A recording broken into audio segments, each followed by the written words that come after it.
So recently I did a review on a book and a recommendation that you go and read this book called Unbroken by the author Madeleine Black. As I said in the last video, I reached out to Madeleine on Twitter and I said, I've got a small channel.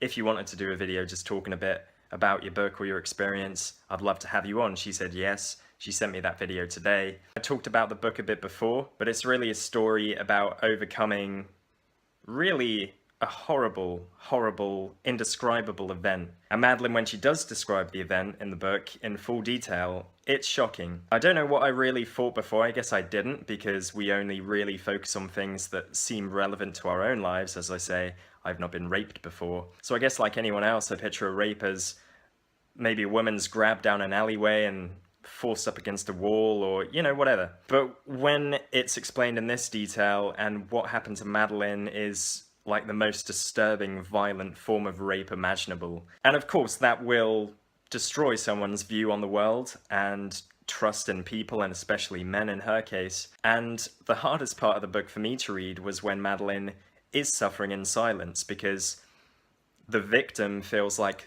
shameful because this thing's happened to them. They didn't choose it, but they feel shameful because it's so disgusting. But Madeleine overcomes that. She speaks out and really encourages people to speak out about their stories. And the reason I am sort of talking about this book on a channel that obviously isn't about sexual assault or rape is because it's all very paramount to mental health and how we deal with our own battles. And when you read other people's stories about their suffering and what they've been through, it can offer you insights to your own life, things you might be holding on to from the past.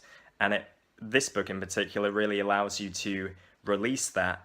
And I think Madeleine paves the path for people to accept the things that have happened, no matter how bad they are. And of course, it took her years to get to that point. There is a necessary period of pain and suffering and hatred that you'll feel in yourself when someone betrays you or hurts you in this way and degrades you. But ultimately, Madeleine's turned it around. I think she's amazing, and I'm super happy that she's on my channel. Here is Madeleine now. Go.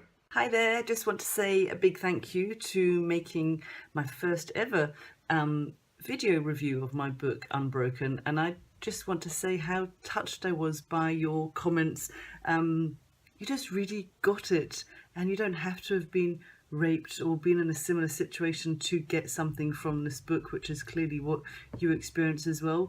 And I love that you really saw that at the end of the day, it's not really what happens to us, it's what we do with what happens to us. And that is what I want to get across, that you know, there's always hope. It's never too late to get support, and there is always hope. Once we finally work all the trauma out of our body, we can really make a choice. And I just decided to choose happiness.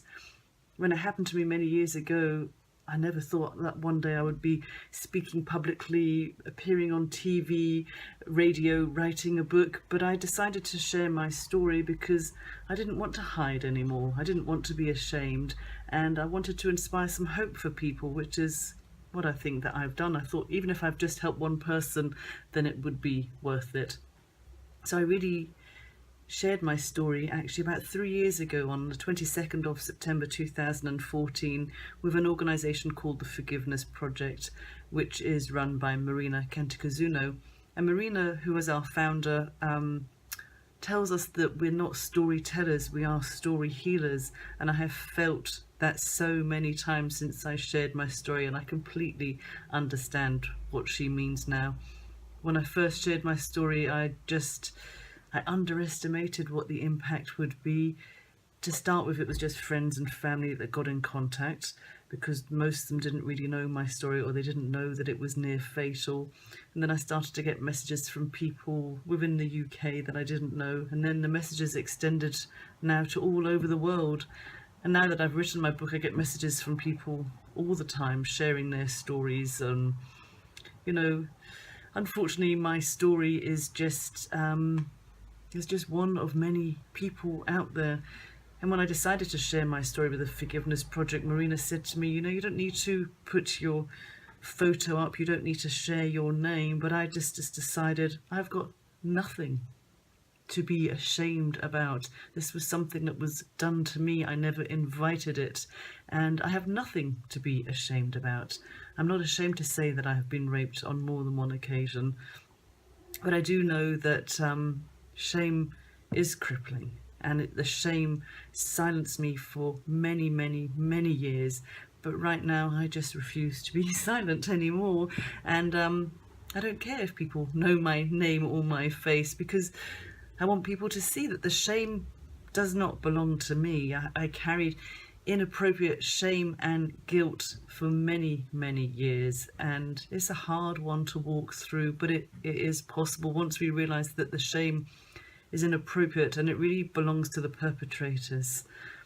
And I would say that the single thing that has helped me most in my journey of recovery was really finding my voice. The silence was only hurting me, and the silence only protects the perpetrators. So I guess I would just urge people to share your story, whatever your story is. It doesn't have to be of rape, but don't ever die with secrets and guilt and shame inside of you. This time last year, I was very lucky to have been interviewed by Sir Trevor MacDonald, which was amazing because I grew up in a house where we watched news all the time, so his voice was always in my house. It was like going to meet somebody that I knew. But what was more amazing was what happened afterwards. A friend got in contact to say her elderly mum had been listening to the radio, and then she went on to tell her daughter that she too had been raped as a teenager, and she had never ever told anyone. Her mum broke 64 years of silence, and every time I speak, I think of that woman. So thanks again to you, Stefan, for your lovely review. It really means more to me than you'll ever know. I'm so touched, and I really like your haircut. Speak to you soon. Bye.